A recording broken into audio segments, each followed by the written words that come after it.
Better. Hello, everybody, and welcome to another episode of HPCritical, podcast where my friends and I talk all things gaming. Whoa, that's what happens when you're really tired and you record. I'm Jerel, joined by Brandon. Hey guys, what's up? And the Kelsmeister, Kellie Eliane. Hi everyone. Kelsmeister, I like it. The Brandonator and the Kelsmeister. Hell yeah. You might notice that we don't have a Gabe Meister. He's not going to be with us tonight, and that's okay. There's a lot of stuff to talk about. What's today?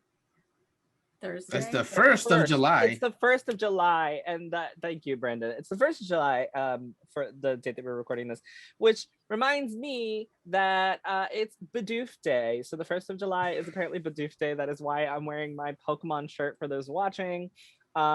Basically, Pokemon rickrolled everyone this morning, and it was fucking awesome. So thank you, Pokemon. Great. It was great. I can't believe that was an official Pokemon video that they put out. It was. How did they get the rights to make their own Bidoof remix of the Rick Astley "Never Gonna Give You Up"? How did they do this? Of course they got the rights. It's Pokemon.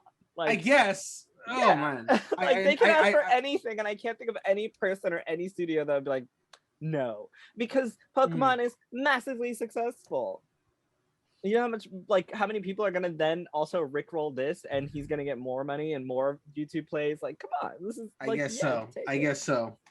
Maybe this is also secretly part of the Pokemon anniversary concert stuff. Oh music. My gosh, that would be embarrassing. Which reminds me, they haven't given us anything else on that. Yeah, that's weird.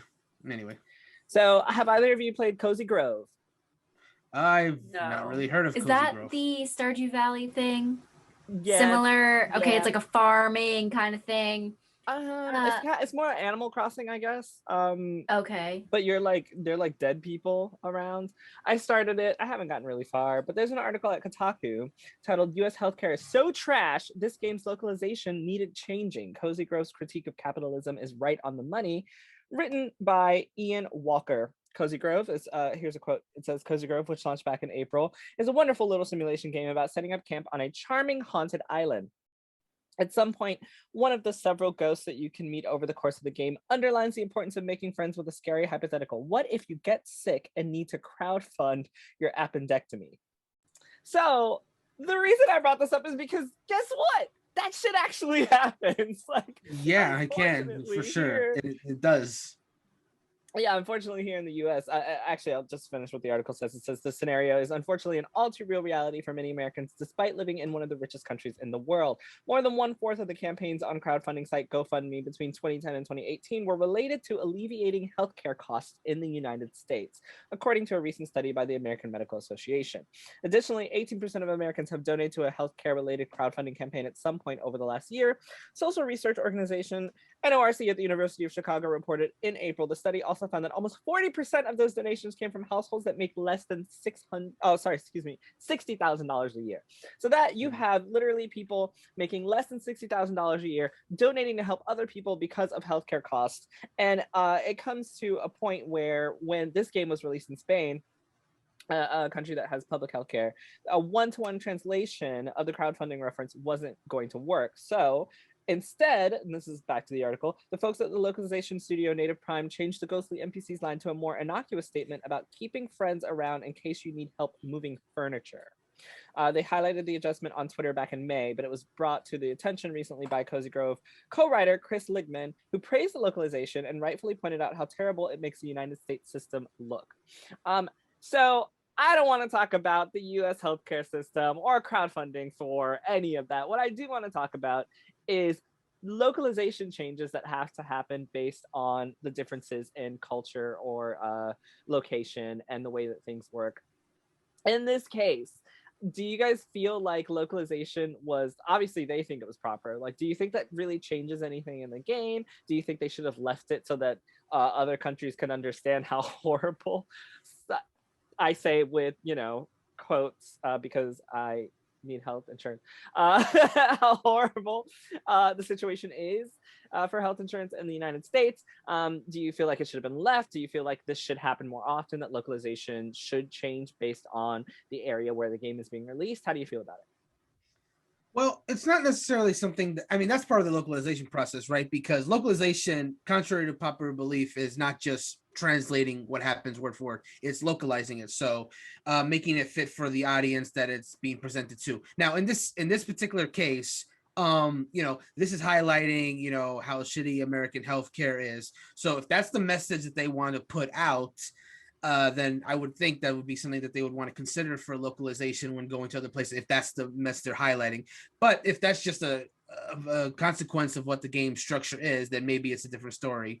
I mean, just to highlight the localization thing, like it happens all the time when, say, a Japanese game gets brought over to America. They have to change so much, like especially when it comes to humor, because the humor is different. Hell, Ace Attorney 5 had like a mini DLC case that did not even get translated because the entire case was Japanese quiz show nonsense that Americans just wouldn't get. So they said, you know what? We'll skip this one. It's not relevant to the plot. It's just like a little, I don't know, 15-minute case. We can just leave that one out. And I was like, oh, well, I guess so.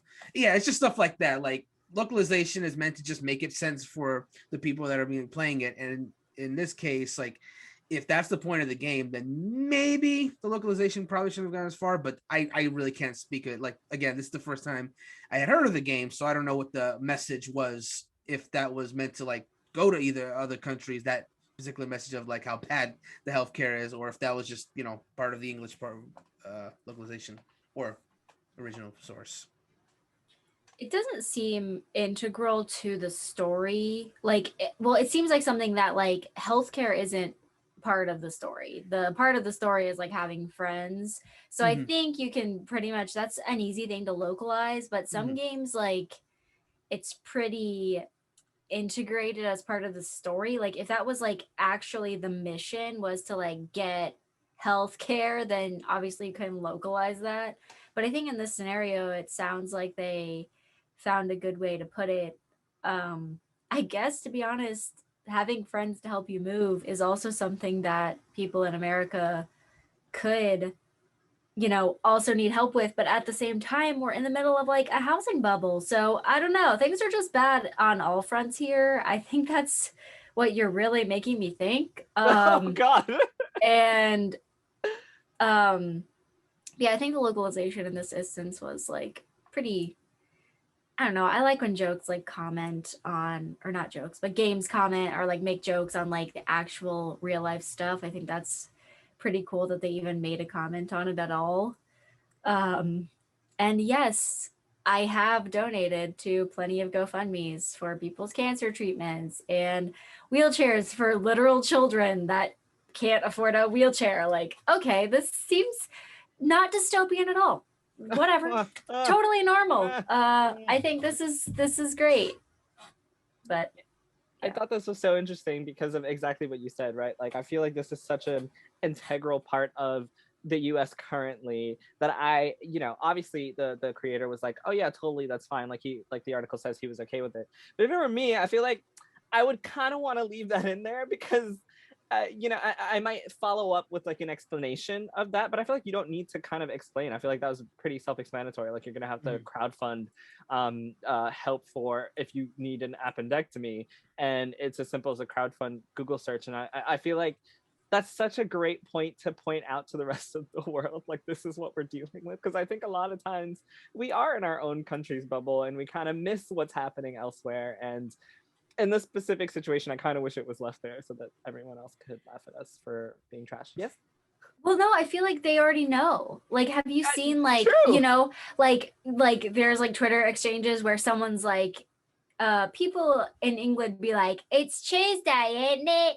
And like people in Britain are just like, oh, it's America. We're getting shot at a shopping mall and fucking no healthcare. And we like, oh, ouch, no free college, you're in debt, like, don't go so savage on us, we're just making fun of your accents, but like and you're making fun of our way of life.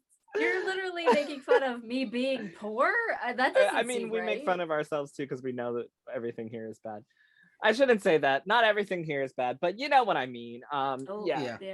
I feel like in this instance specifically, I kind of would have just left it.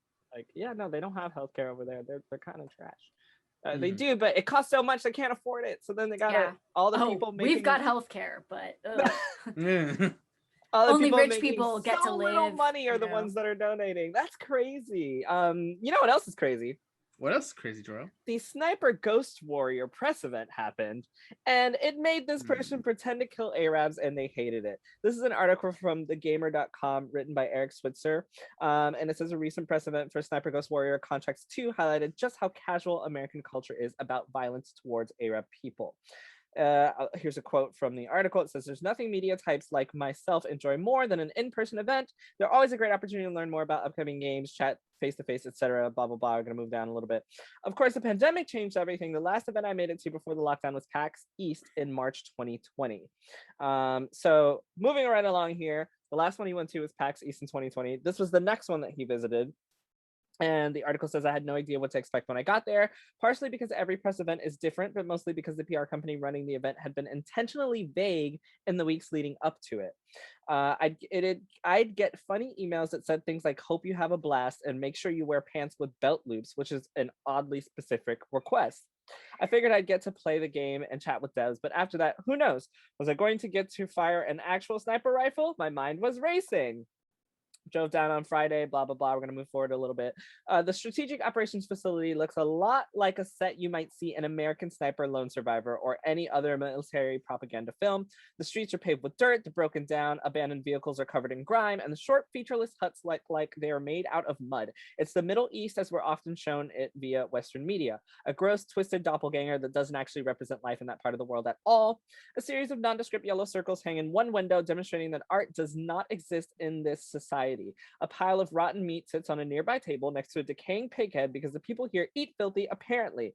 I think I've painted a clear enough picture." So the next thing that he says is there's a flag that says Trump 2024, the Revenge Tour, flying on the main building, which almost makes me get back on the bus. It's a pretty hostile message to send to everyone who uses this facility, military and civilian alike.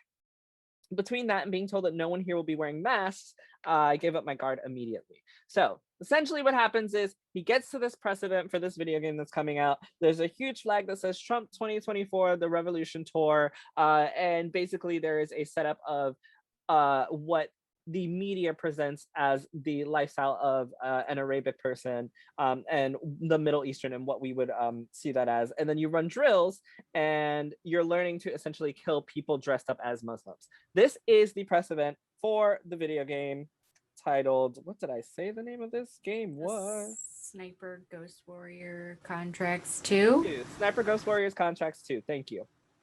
Very catchy name. Yeah, rolls right off the tongue. What do you do? So what ends up happening after this article is published is that CI Games sent a tweet and said that we are deeply disturbed to read this to Switzer, and they sent a response. And the response says, "We were deeply disturbed to read the report from the Gamer website with regards to the live event held to support the launch of Sniper Ghost Warrior Contracts 2. CI Games abhors racism of any kind, and as a Polish studio based in Warsaw, we have absolutely no affiliation with any US political party or movement. Sniper Ghost Warrior Contracts 2 follows a purely fictional narrative based in a purely fictional setting, and we try very hard to ensure we're avoiding stereotypes or representing cultures in any negative way. Respect and tolerance are keystones of our company's culture, and we were distressed to discover that an event meant to be fun and engaging for participants had instead caused offense for some attendees. The launch event took place on an authentic military training base in San Diego and aimed to replicate how real US Navy SEALs train. Featuring standard military procedures and techniques, the intention was to give press and journalists a real-life taste of what it would be like to be Raven, the game's protagonist, in a setting similar to that of Kuamar, the fictional region where the game is set. We'd asked the events company to change the outfits of the enemies in order to match those that are represented in the game, which are specifically designed to avoid any direct or indirect cultural representation. We were informed that in order to preserve the authenticity of their training event, the request was denied. Unfortunately, due to the pandemic, our team was unable to travel to the event from Europe, so we weren't able to engage directly in the running of the event. As a result, certain decisions were overlooked and the event was conducted in a way that is not in line with our thinking or beliefs. We would like to apologize directly to Eric Switzer from The Gamer and to any other participants who found the event offensive. Although the COVID restrictions made arranging this event unusually difficult, we take full responsibility and will work hard to ensure that in the future and events associated with Sniper Ghost Warrior franchise live up to the standards of respect and tolerance we set ourselves, the CI Games team." So, quick summary. Journalists went here. It was a big, bad, racist mess. The CI Games company said, hey, we told them not to do this, but we're in Poland. They denied our request. This is what you got. We apologize. So without going into politics here, who do you think is to blame for this, and how do you think it should have been handled? I'm asking the tough questions. First of all, I really do want to say that this would be such a good idea for a press conference if it had a little bit of just like a better, obviously less racist setup. Like it just feels like going to an actual like real life thing. Like it would be kind of cool. Maybe not during COVID. I just don't understand, I guess. Like I don't know who's at fault. I guess the people who really ran it, because I don't know if people in Poland would really have a Trump flag, or maybe they just don't know what it means, or they just think it's like edgy or something. I just don't know, like the Trump flag plus like everything else. Like I just don't understand like what, like how they go together. Like why is that there if you're in some other country, fictitious or not? Like what is that doing? Like I just feel like the people who set this up like did it on purpose. But if they're dressing up like what the enemies in the game look like, that's one thing. But it said like they were like told to like put their hands in the air and ululate like a jihadist. Like can you imagine if you're asked to do that? Like, or that you would even do that? Like it would just be so horrible. Like I don't even I see that they've issued an apology, but why would you even do this at all? Why would you have a press conference like this? Imagine, going there and then seeing all of that, right? Like not knowing what you're stepping into and then seeing actors doing that and seeing the Trump flag there. Like I can only imagine, because obviously I wasn't there because HPCritical wasn't invited, but that's okay. We'll be invited soon. And we wouldn't go anyway. Do we want to be invited? We wouldn't go anyway. But I can only imagine what it would be like to step off of that bus, see that flag, and then see those actors doing those things.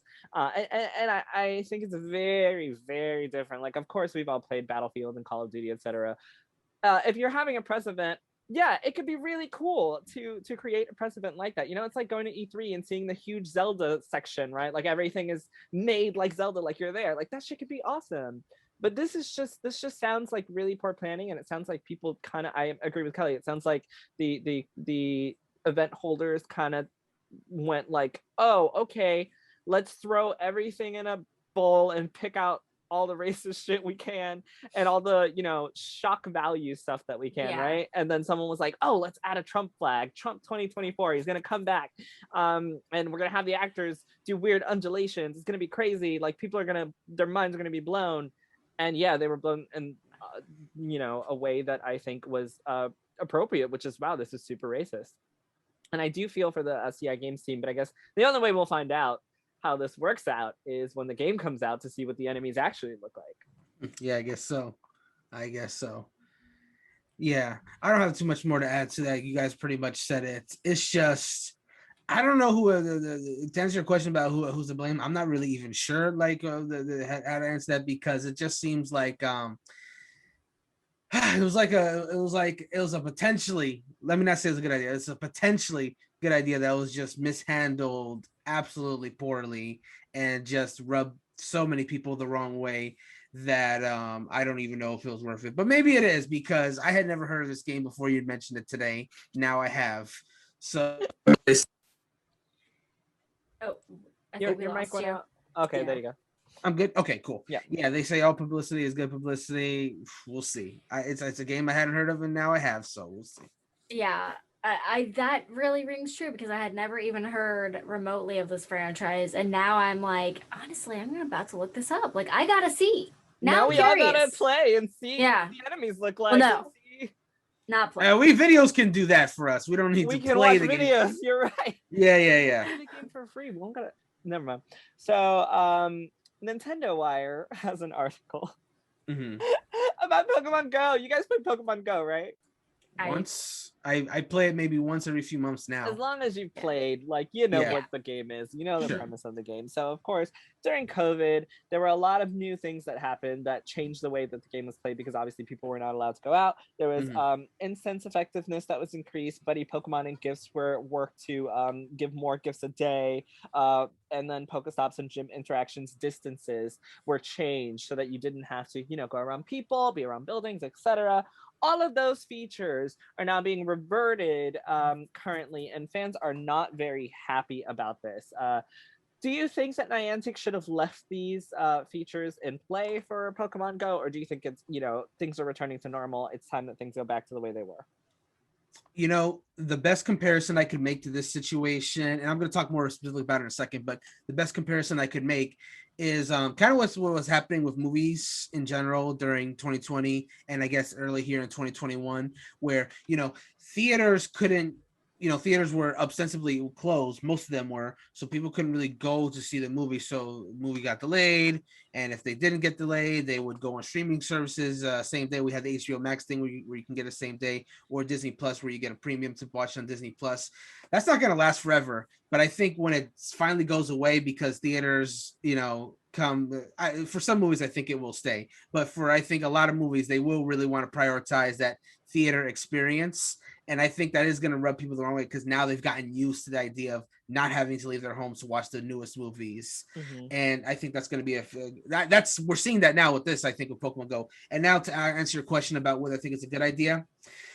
Let's see, you know, Pokemon Go, the whole point of it is to like get outside your house to catch Pokemon as opposed to the core games to go on, right? That being said, I do think they added some features that's just good for the game, regardless of whether the world's back to normal or not. And I don't think going on a full revert, I think that might be too drastic. I think like the gym distances, I don't think there's anything wrong with having closer gyms. If you still got to walk around, Right? that's fine. Exactly. And as far as the other stuff about like Pokestops being closer and whatnot, you know, if all these changes were made because people couldn't leave their house. Now they can, but that doesn't mean like everything needs to go back to being as hard as it used to be. Like people can still go outside and catch Pokemon, you know? I mean, how many people literally, and yeah, I'm not going to out anyone that I know, but how many people actually are walking and doing this? I know a lot of people are, and that's not to say that people aren't. I'm sure there are people that are doing this, but a lot of people are still driving in their cars and spinning the Pokestops like they're not even walking. Like, so this is like, I guess at this point, the incentive, I get it.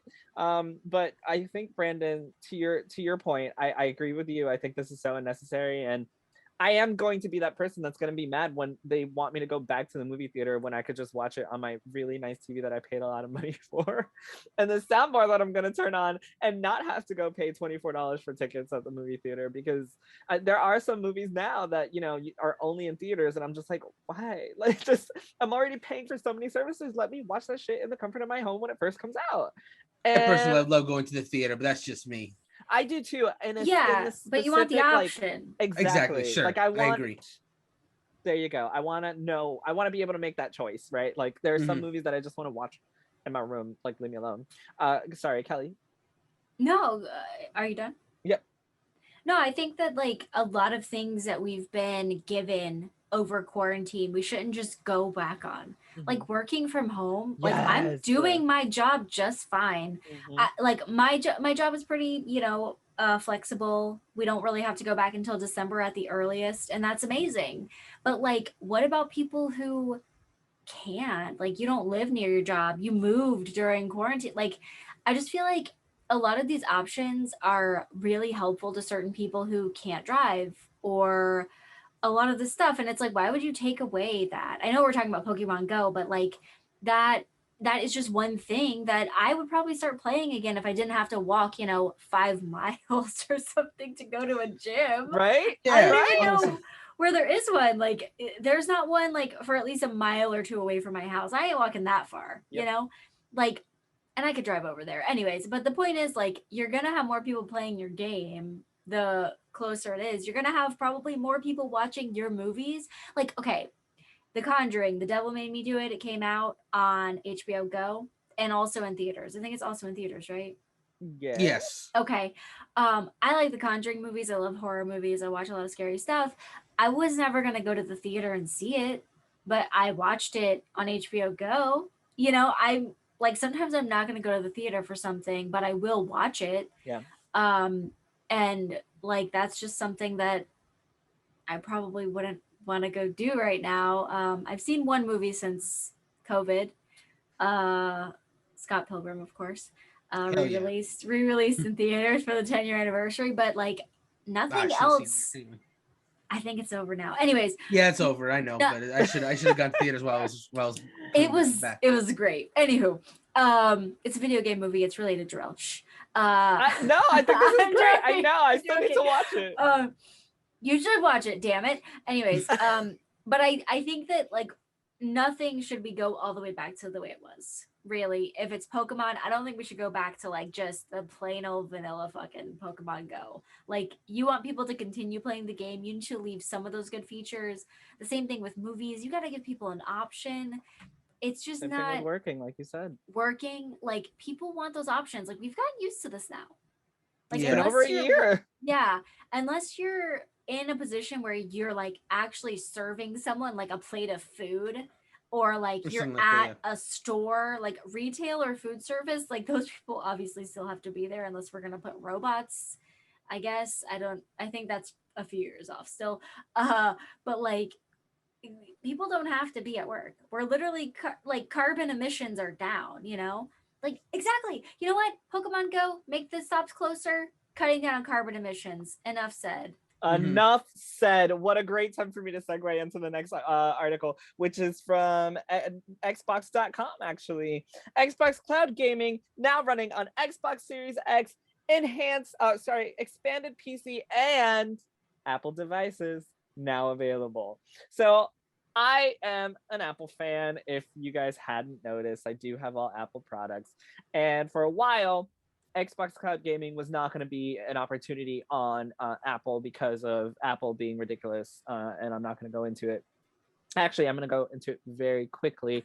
The short version was that Xbox Cloud Gaming, basically Xbox was like, hey, here's our app, review it, let us have it on the App Store. Apple was like, okay, sure, no problem, but to keep our rating system in line and to keep everything in line, you have to have individual ratings for every single game that's playable, and then we'll approve it. And Xbox was like, have you seen Xbox Game Pass, bitch? Like, that's every game ever. Like, we can't give you a rating for every game ever that someone's gonna randomly play, like, because who knows?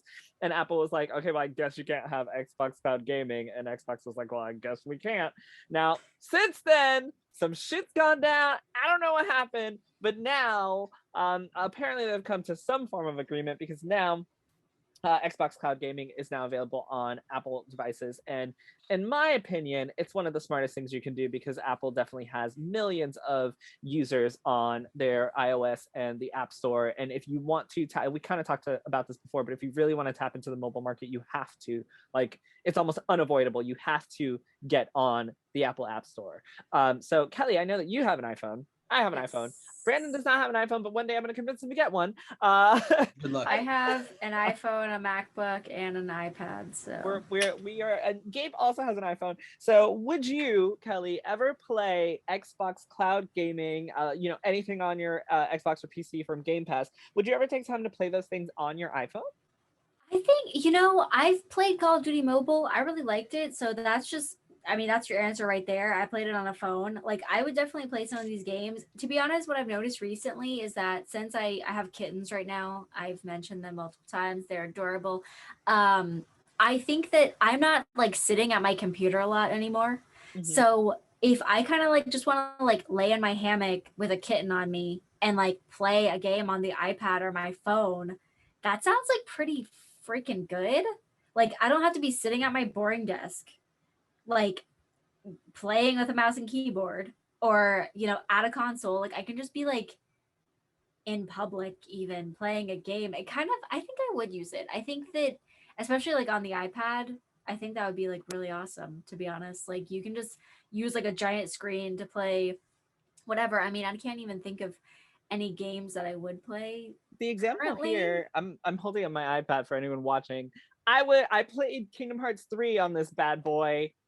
That's through the PlayStation app that allowed you to like play. I forgot what it's called, but I played Cage 3 on this thing, and yes, I could connect my controller to it. It was really fucking awesome. Okay, let me just say that it was fucking awesome. But the article here says, so you grab your PC and stream Outriders or Doom on your iPad using your saved game. And the best part is that, as mentioned, the as far as I understand this, you're able to grab your saved games from your Xbox or your PC and pick up and continue to play on your devices, whether it be, you know, an Apple product or a non-Apple product. What do they call it? Android? Samsung? Yeah. Yeah. Android devices, yeah. Okay, so you can also pick those up and play on your Android devices, and I think it's really awesome to be able to allow people that chance and opportunity. Once again, everything is about giving people an opportunity to be able to do things. There's also that there are lots of peripherals that you can throw on the ends of your phone that give you the little controller feeling. Essentially, we're all walking around with $1,000 Nintendo Switches with I'm gonna talk a little bit of shit, with better resolution on their screen than the actual Nintendo Switch. Oh, hey, Joker. Oh my god, cat. Oh my god, that's I'm a so butthole. sorry. Oh my god, what kind of site are you running, Jerel? I don't know anymore. But yeah, I mean, essentially, this little bad boy can output a better screen resolution than my Switch, and I can play, you know, I'm playing, you know, Yakuza or Tell Me Why, or in the future Redfall, maybe if it allows me to play. The point is, there's a bunch of cool opportunities here, and I think we should really look into cloud gaming on Xbox. Now, of course, there's still the issue of whether we're going to be able to run these things. I know I saw some tweets about people having issues with running them based on internet connections and all that other stuff. So who knows what'll actually happen. And Brandon, do you have anything that you want to add to this? All I was really gonna say was that I think it is really cool that it's coming to Apple devices as well. Like I thought that was like the idea of xCloud gaming was like really cool, but the fact that, you know, Apple users couldn't use it, that's a big market. Like for it just to be not available, this is like, and then for the whole thing, I was like, wow, this is really cool. If only Apple users can do it too. So now that means basically every mobile person, you know, whether they have an Apple device or an Android device, can now access this feature. This speaks very promising for the service's future. Honestly, I'm very happy that it's in general, it's a good thing when the thing is available to more people. Another win for Xbox. They just another win for Xbox. Freaking winning. And we're gonna take a quick break. Stay tuned for the ad, and then when we come back, you guys are gonna be able to hear about PlayStation making some wins and some more news throughout the week. We're going to talk about Nintendo and diversity and some other stuff. So stay tuned, motherfuckers. We'll be right back. Let's go. HPCritical. Welcome back, everybody, to the HPCritical podcast. Your boy Jerel's back with the Brandmeister and the Kellie. I forgot what I called her earlier. Doesn't matter. I hope you, if you're listening, stuck around and listened to that ad because we need money. Anyway, back to the podcast. I did mention we're going to talk about Nintendo and diversity, so let's get started. There's an article at nintendolife.com titled Nintendo underlines its commitment to diversity and inclusivity and details its new partnership system. I thought this was really awesome because last week we just talked about Xbox doing the same thing. So of course next week we're going to hear PlayStation doing the same thing, right? Sure, they better. Who knows? But the article says, end quote, as part of its newly published corporate social responsibility report, Nintendo has clarified its stance on diversity and inclusivity, detailing the ways in which it aims to create a work environment that supports and empowers each and every one of its employees.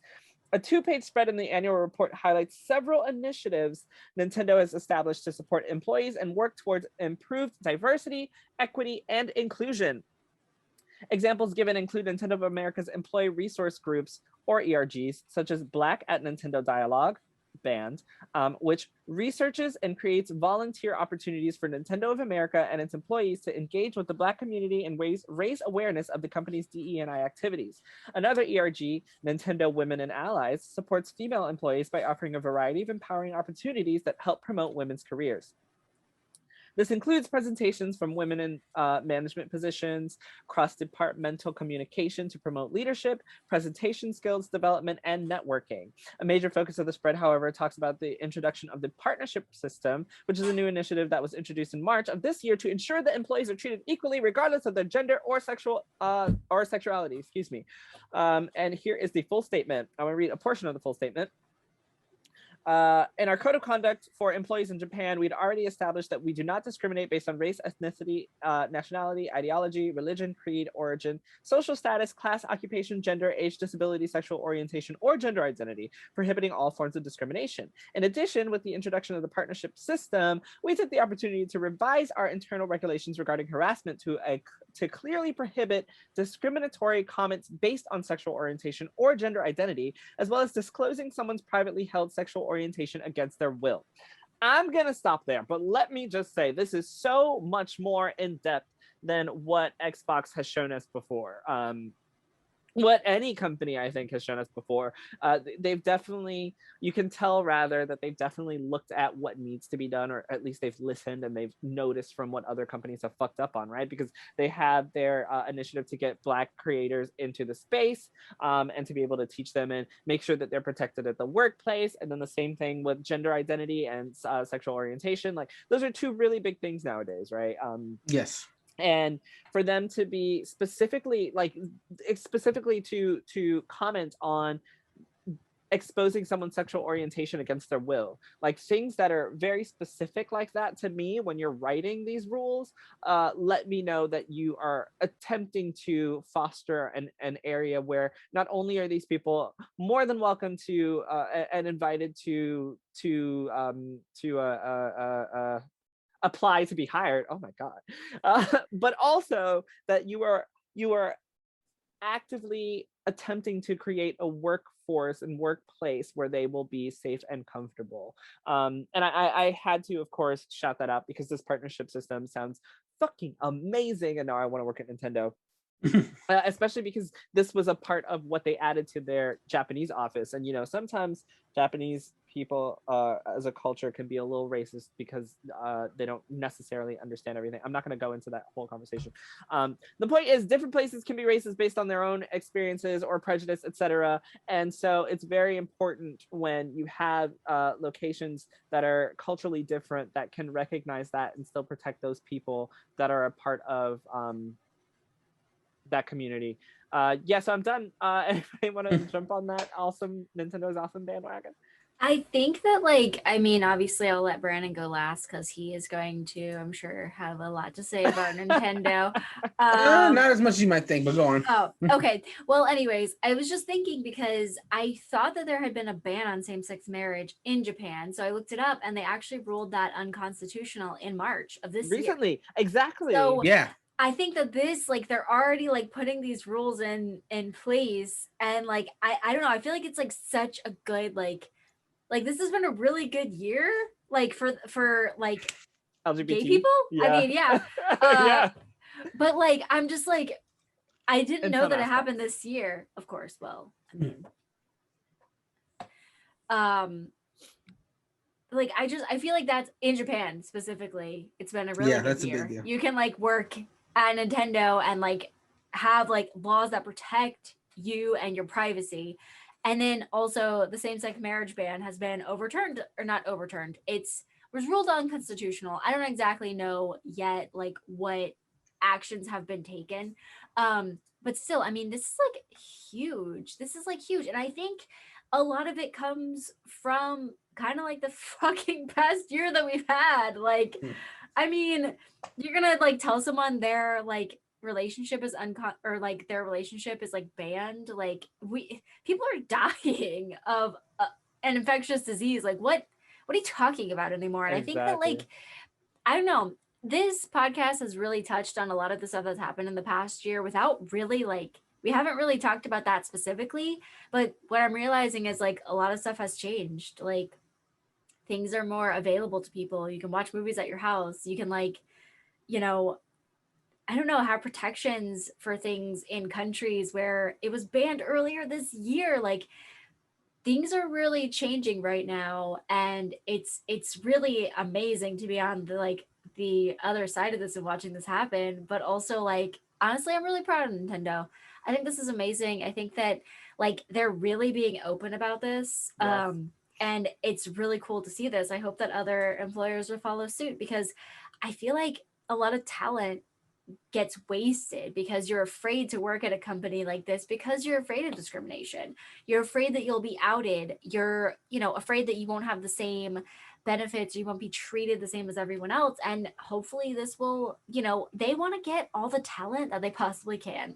I think that this was possibly motivated by that too. They're like, you know what? We're missing out on like a good portion of our So talent much. pool. Yes. Yeah. Yes. You know, and yeah, I really think that they should, I don't know, be commended for this. This is a really good step in the right direction. And I mean, you can tell based on, or rather, I can sort of see where this came from because you can see the progression of, you know, Nintendo titles, right? Like a lot of them have gone from being, you know, white male centric to adding lots of female characters, and then also not only adding them but giving them agency in what they do. You know, same thing with I love Pokemon as an example because that's a big one. Like the roster of trainers in Pokemon Sword and Shield is so fucking diverse. Like there are at Very. least three or four brown skin people in there that are fucking like Pokemon League people. Like the fucking main Pokemon guy, him and his brother are fucking brown. I was like, holy shit, yes, go black people, win everything. Like you can see that sort of progression from what it used to be, you know, in the video game specifically to what it is now. I'm thinking of like The World Ends with You, Neo, The World Ends with You. The demo just came out, and one of the first things you see is this brown skinned character who is like fighting people. And I wrote an article about a conversation with Tetsuya Nomura on Neo the World Ends with You, where he discussed that he didn't actually design all the characters this time. And he talks about how he gave the reins over to different artists to design the different characters. And one of the biggest things that he learned was that I think the girl's name is Nagi. Nagi, yeah. Nagi. One of the things that he learned was that when he was, if he were to design her, there are things that he wouldn't have noticed or he wouldn't have done. And so she's designed by a female designer, female character designer whose name escapes me unfortunately currently. But seeing that, it's like, yes, give that woman the opportunity to make this character, because of course there are going to be things that she sees that you don't, because you don't live that life. Right. And so watching Nintendo do all of this, and shout out to Square Enix as well, because, you know, Final Fantasy has a bunch of black people in it, still happy about that. A bunch of kick-ass fucking female characters, like some of the best. Tifa and Aerith and fucking Yuffie are amazing, like top tier. The point is, shout out to all of them for being so inclusive. And, you know, Square Enix has Forspoken coming up, and they have this partnership with Nintendo, of course, so they have a lot of Nintendo titles, Square Enix titles coming to Nintendo. But Nintendo specifically, you know, Metroid Dread's coming out. We're gonna see Samus kicking more ass. Like watching the progression has been really awesome. For sure. No. I really don't have too much more to add. You guys pretty much said most of it. I think this is definitely a very good step. I do like that, you know, it's good that they took this time to like really lay it all out, that there are plans to like further diversity and inclusion. Like you said, Jerel, it's something we've seen like little bits here and there over the course of their history, but it hasn't been as drastic then as it is now. And I think that is for the best. I'm very happy that they made this statement. Very happy to see where it leads to in terms of not only just what kind of new ideas come into the games, but just in general, just like, you know, having more people of different backgrounds just working in Nintendo. It's good. I mean, like the community manager, I believe, for Pokemon was a black woman. For a while. I think it was the Pokemon trading card game. The competition was won by the 7-year-old little black girl. Like, that shit's amazing. Like, she would have not even had the opportunity to go and, you know, do that as a girl if she didn't see herself or see other women and females there to make her feel comfortable enough to make her feel like she could do something like that. So Nintendo, you're fucking awesome. Yep. Before I continue to go on about how amazing this is and then start crying because I'm so happy. PlayStation has welcomed Housemark to the family as their next purchase studio. Developer of Returnal, Super Stardust, and Dead Nation is the newest member of the PlayStation Studios family. Have you guys played any of their games? No, well, no, I really haven't. And of the three that you mentioned, the only one I hadn't really heard of, extensively anyway, is Returnal. Yeah. Well, they had been apparently working with Sony for a while, and it seems like Sony continues to purchase studios that they've been working with, as opposed to Xbox, who just seems to be purchasing studios so that they can. I've noticed there's been a lot of purchases among the big three lately. It's been ramping up more than it has in the past. Yeah, and I wanted to talk about that a little bit actually, but first, do you have any feelings about PlayStation purchasing Housemark? I would have, if you hadn't told me, if I hadn't heard this news about them purchasing, I actually would have assumed that Housemark already was owned by PlayStation, or owned that by them. So, in my opinion, it just makes sense. So there's an article titled "Sony is not in an arms race with Microsoft," says PlayStation boss. It's very, very targeted acquisitions. This is from Matt Purslow over at IGN.com. Head of Sony Studios, PlayStation Studios, Herman Hulst, said that Sony is not in an arms race with Microsoft and other platform holders in regards to studio acquisitions. This is his quote: "We're very selective about the developers that we bring in. Our last new acquisition was Insomniac for $229 million in 2019. Which has worked out very well. I mean, yeah, clearly it has. Very well. Oh my God. I'm always looking for people that have a similar set of values, similar creative ambitions, and work very well with our team that we can further invest in and help grow as creators. It's not like we're going around and just making random acquisitions. They're very, very targeted acquisitions of teams that we know well." And this is what he said, referring to the Sony acquisition of Housemark. "The amount of collaboration between our external development group and Housemark on the technical side, the production management side, and even on the creative side has been so deep. So for us, it just makes sense to do that." And this article says, in contrast to Sony's latest two acquisitions, Microsoft has made multiple purchases over the last few years at both medium and incredibly massive scales. Earlier this year, Microsoft acquired Bethesda for $7.5 billion, which brought numerous studios in the fold, including Bethesda, Arcane Studios, id Software, and Machine Games. While Sony has not acquired a studio for a couple of years before its purchase of Housemark, it appears there may be more acquisition announcements in the future. So, real quick, I want to talk about the strategy here that we're seeing that we don't really know about, but we're going to assume based on this article that Sony is only purchasing studios that they know and they've worked with, whereas Microsoft is just purchasing what they can get. How do you guys feel about that? Do you think that's true? Do you think that this was a dig at Microsoft, saying that we're only purchasing people we work with, not like random studios? How do you feel about hearing that? I mean, would you think that Bethesda is a random studio? I don't. I think I don't either. Yeah, that's a huge money-making opportunity. I don't think that Microsoft is picking them at random and just buying them. Not at all. You're gonna spend $7-point-something billion at random? I don't think so. I think Bethesda is a huge market of games that people really want. So can we talk about any acquisitions aside from Bethesda? I don't let's let me just say this about in regards to it. Sony's statement of just buying random studios, that obviously isn't true. I think both companies are certainly buying studios that I think aligns with the kind of audience that they feel their systems have.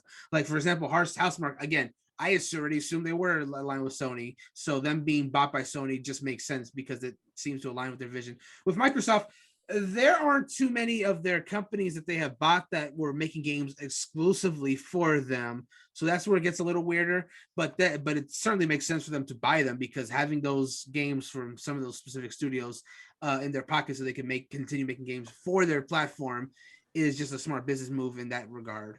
I certainly like Sony denies the fact that they're in an arms race. And I think there's some truth to that, though I do think they're trying to be a little more proactive with it now, seeing what Microsoft is doing. Again, they're still buying the companies that I think make sense for them. There's nothing random about their purchases, but they're also not, twiddling their thumbs. And I think the biggest example of letting a good one go was Nintendo not buying Rare back in the 90s. Like, people still talk about that one today. And, I like to think that some companies are looking at that example and be like, "Oh, we can't let that go away." I will say that Sony has enough money to buy whoever they want for anyone listening, because I've Yes. seen people in comments on Twitter saying that Sony can't afford it. Literally, Sony can afford to buy whatever the fuck they want to buy. They They're have the money, choosing yeah. to not, buy up these studios for PlayStation, but they can 100% do that.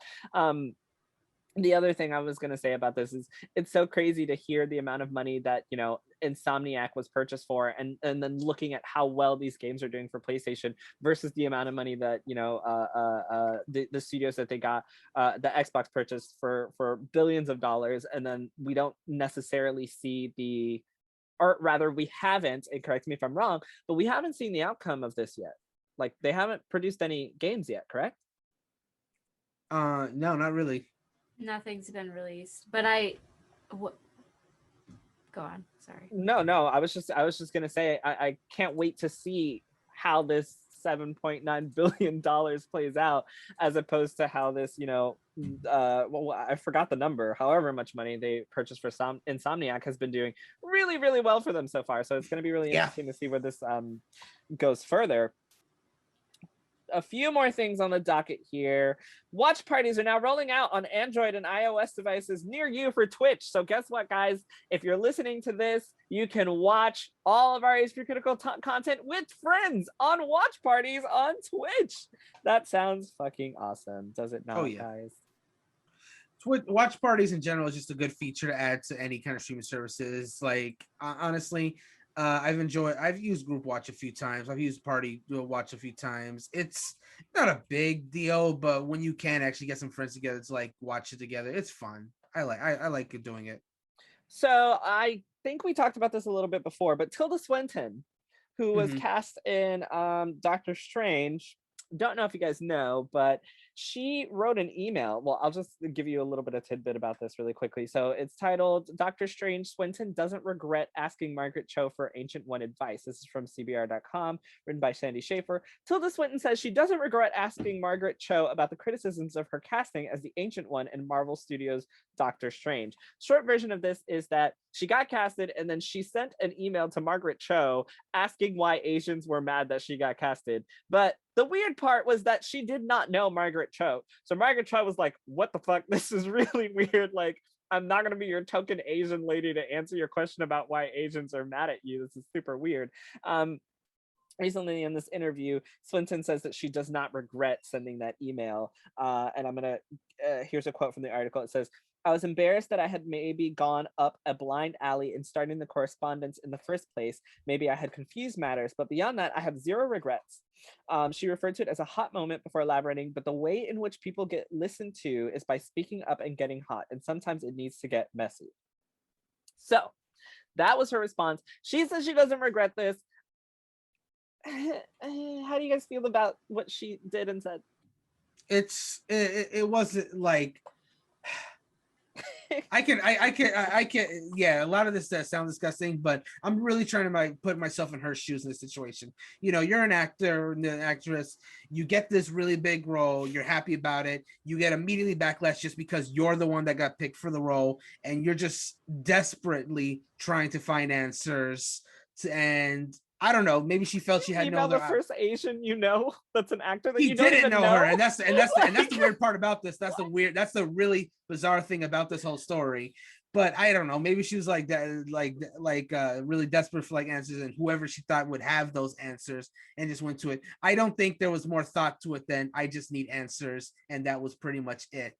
And her saying that she doesn't regret it. You know what? I've been confused many times in my life. There's been times where I just didn't have answers and I just wanted answers. And you can't regret like trying to find those answers. Sometimes it may not have been the best way, but I'd rather find information, maybe not the best way, than remain ignorant. I think just to remain ignorant is worse. I agree with that. I think, I understand the statement, I don't regret sending that email, because I think she did learn a valuable lesson after sending that email. But you know what could have avoided all of this? Yeah. Auditioning for the part and then finding out that the character was originally Asian, and then talking with the casting director about why you were hired for that specifically, and how you feel about that, and then going forward. Kelly, did you want to add to this before I move on? That would have been better. Okay. Like, first of all, there's a character, is it Wong? Wong, yeah, played by Yeah. Benedict Wong. His name, wait, okay, so I just looked this up. His name is Benedict Wong.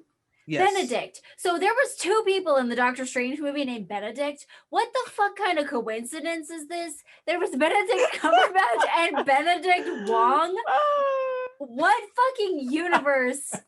I'm sorry. That just, I was like, there, I thought it was a typo. I was like, there's no way there's 2 people named Benedict in this movie. Oh no, yeah, God. Benedict Cumberbatch, Benedict Wong. Okay. Both in the movie. Both in Doctor Strange. First of all, that just totally threw me for a fucking loop. That is like, wow, I've never seen anything so random. What are the odds? But like, yeah, why would you reach out to some random Asian person? Like, why are the Asian people mad at me that you don't know? Like, I don't, like, first of all, you worked with an Asian person in the movie alongside them. Hello? Do you not know I'm assuming any other that this people? was after she was cast and before they started recording. casted. I'm assuming. Okay, well, you didn't know who else was going to be in there. There's really a lot we don't know about the information, like the timing of when she, like, I don't know when it was that she got all this information. I don't know who told her who would be the best consultant of this. She may have just gotten a bad tip, if we're being real. Maybe she like, again, someone's her like, answers. Margaret Cho. Yeah, Margaret Cho would know. Ask her. I don't really know her, but I need answers, so I'll just go there. So who knows? There's a 1,000 reasons why this weirdness happened. I'm just giving Tilda Swinton the benefit of the doubt in this case. I mean, just honestly though, have you seen the movie The Dead Don't Die? No. She does another like Asian, like martial arts kind of sword swinging person in that as well, and like wears like robes and stuff. And I'm just like, is this just like her thing? Does she? She's Scarlett Johansson. Oops. Oh, I just don't know. That just seems really weird. Like, I don't think I would ever reach out to anybody about anything. So realistically, I'm different. Like, I get confused anyone. about many things, and I'm just like, someone help me. I need answers. You know, the thing is, you reach out to people you know first, right? Yes, yeah. That's me. Yeah, I don't go to no one I don't know first if I really, you know. I mean, look, you could get someone who's really nice, and they're like, "Oh yeah, hey, so let me explain to you why this is so fucked up," and then you know you learn that way. Well, then you might as well just pick some random person off the street, not like a famous Ask a fan. person. Yeah, like ask a fan or ask someone that's mad. But the 2 people named Benedict, that really threw me off. So also this week, Ghost of Tsushima Director's Cut is coming out in 8/20 for PS5 and PS4. That's August 20th. There's a trailer out there on the PlayStation blog that you can learn about the new Iki Island expansion, plus PS5 features like Japanese voiceover lip sync, haptic feedback, adaptive triggers, and more.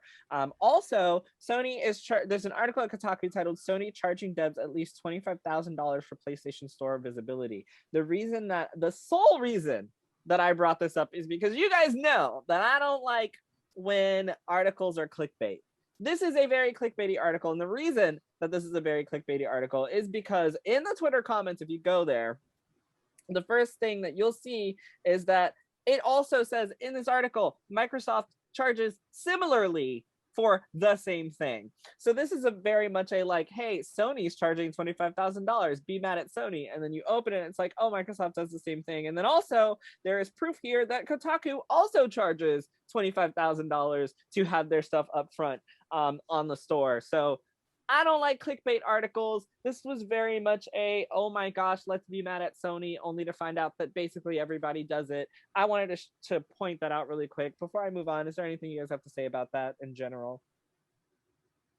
Not particularly. Like, yeah, I'm not a big fan of clickbait things. It's wrong for them to like get all the blame if it's just something that just happens, you know.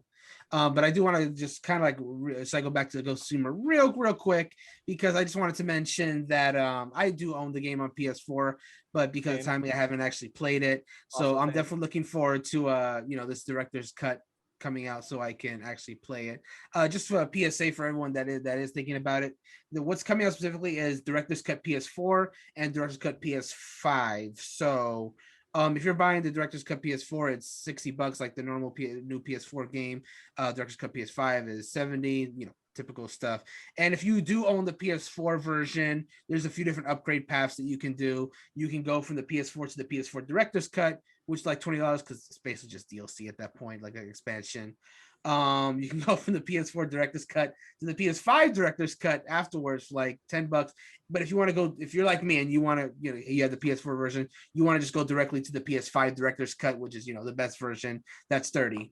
Just wanted to let everybody know that in case you want to do the upgrade path. There is unfortunately just no regular PS5 version, which would ostensibly be a free upgrade. So if you do want to upgrade to the PS5 Director's Cut, it is a little upcharge. But it's, for me, I don't know how other people feel about it. For me, I personally don't care, because at that point it just feels like I'm just paying for DLC that I would probably buy anyway for this game. A fair point. Mm-hmm. What's not a fair point Mm-hmm. is robbing the Xbox vault inside a $10 million gift card cheat over at Bloomberg.com. Oh dear. So, short version, because we're running out of time. The short version of this article is that there was an employee working for Microsoft, and what he would do is he would check for glitches. So he would he would do fake purchases of gift cards, and he would report what would happen on those. And so there was a bug that actually happened, which even if you did he would test purchases of gift cards, and when you tested the purchases of the gift cards, like it wouldn't show up in the system, like everything would be fine. That was his job. He tested them, and he noticed that the Microsoft Store would give out real codes for the fake purchases. And he found out that he could essentially create an unlimited amount of Microsoft codes for money. I'm sorry, without paying money for them. So he didn't tell Microsoft about this little hiccup, and he started generating Xbox cards in increments from $10 to $100, and then this escalated to him stealing more than 152,000 Xbox gift cards worth $10.1 million. And he was living off the proceeds in a 7-figure lakefront home with plans to buy a ski chalet, yacht, and seaplane. This November, he was just sentenced to 9 years in prison for what happened. Yeah. So real quick, before we run out of time, we got about 10 minutes left here. What do you guys think about this story? He finds out that he's generating codes and they're giving real codes. He starts selling them. He's living in a luxury life, and he fucking gets caught because he did $10.1 million worth of it. Now he's in jail for nine years. I think, sometimes companies do this where they wait. They know you're doing it, but they wait. That's what, did you hear? Game. Like, yeah, Walmart did that to a woman who was eating one Oreo out of like packages of Oreos. And they waited until it was a felony where she had taken so many Oreos that they were going to prosecute her to like the fullest extent of the law.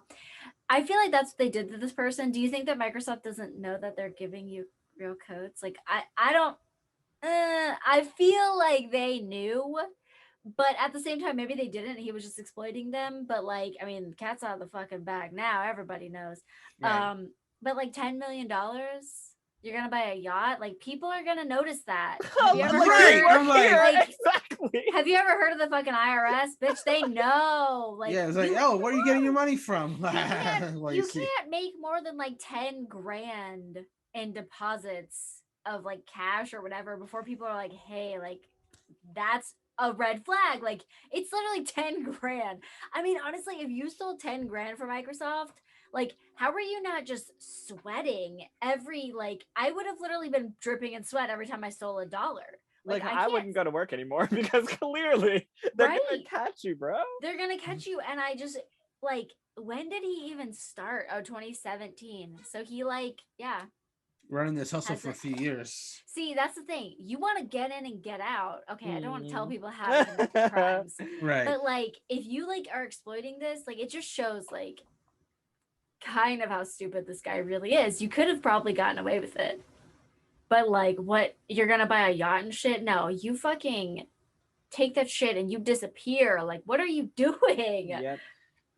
I would also like to say that this article says he was flipping so many of the codes. The prosecutor said he was singularly responsible for global fluctuations in the price of Xbox gift cards on reseller markets. Wow. When prices dropped too low, he'd withhold his supply in the hope that the drought would push the market upward. So yeah, he was essentially not only doing this, he was controlling the fucking market on fucking. Yeah, that's like, those are some big, far-reaching consequences. Which is another way you're gonna get caught, bro. Like when you're in that much you're money, affecting the market, sir. But also, he was living a 7-figure life on a lakefront house, and he's gonna be in prison for 9 years. He's gonna come back out, do it all over again. But he won't. I think they'll take that money. Like, it's not his money. Oh yeah, he's gonna be fucking broke. I'm sure he's gonna have to pay them back. Wow, I can't even. Anyways, Brandon, would you like to comment on this before we wrap? I don't have too much more to say than wow, just oh man, just the lack of foresight in some people is just insane. That's all I really got to say about that. I think it's and I think that maybe they didn't notice at first, right? Because obviously this is his job, so it was at that point that he was supposed to report what was happening, and he was just like, I can sell these. And eventually, like Kellie said, you're gonna get caught, bro. Like, you can't continue to do this.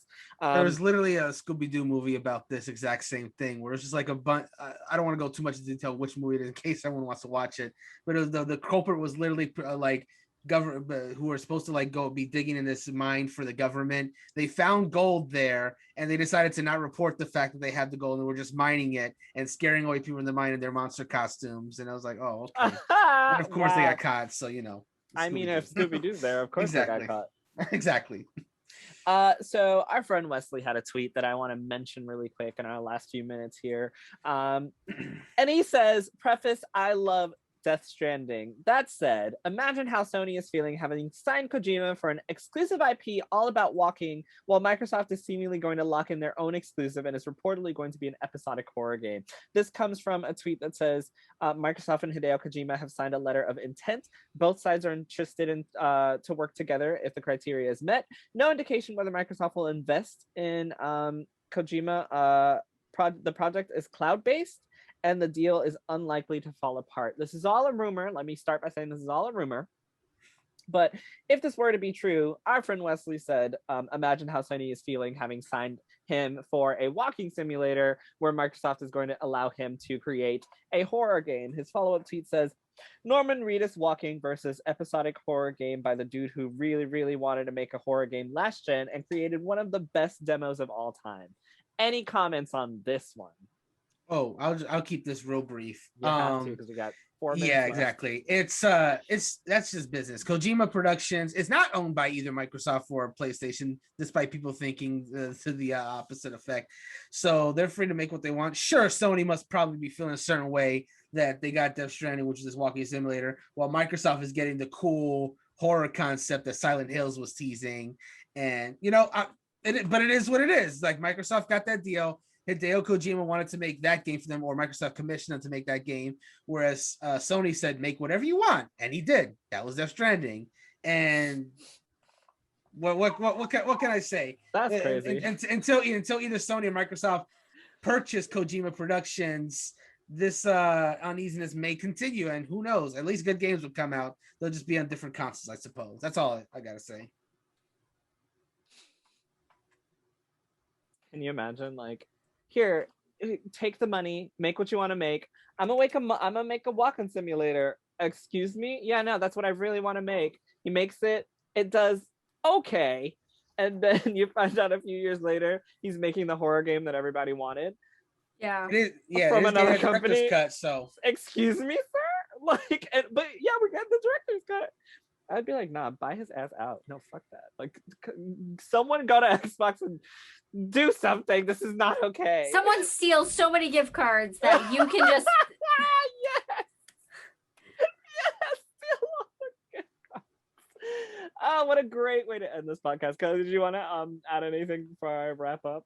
I don't think so. I Oh. tried Death Stranding. It was a walking simulator. Or like what it's like to be a postman after the apocalypse. Like no one wants to do that. Okay, I played a little bit of it. I was very intrigued by it. I didn't finish it unfortunately, but I do think there were some very great motifs in that game, and I think maybe one day I'll finish it and figure out why I care so much about this baby strapped to my body. Oh god, I forgot about the creepy baby. Okay. Yeah, And gotcha. why Mads Mikkelsen. thank you. Why he's a great actor, I guess I'll have to find out by finishing the game because I have not finished Death Stranding. But in Hopefully any that director's case, cut upgrade is free or not expensive. then I'll be able to check it out for real because I'm not trying to buy any more games. This backlog is so huge. In any case, thank you guys once again for joining us for another episode of HP Critical. I don't think we have too many announcements. All I will say is that our stream schedule for the month of July is up.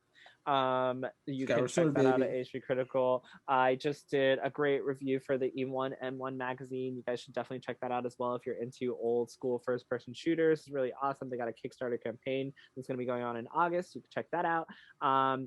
And Kellie's streams are going to be on Twitch whenever she gets back to it. She's got cats, so give her a chance. And with that, good night, everybody. Bye. Bye.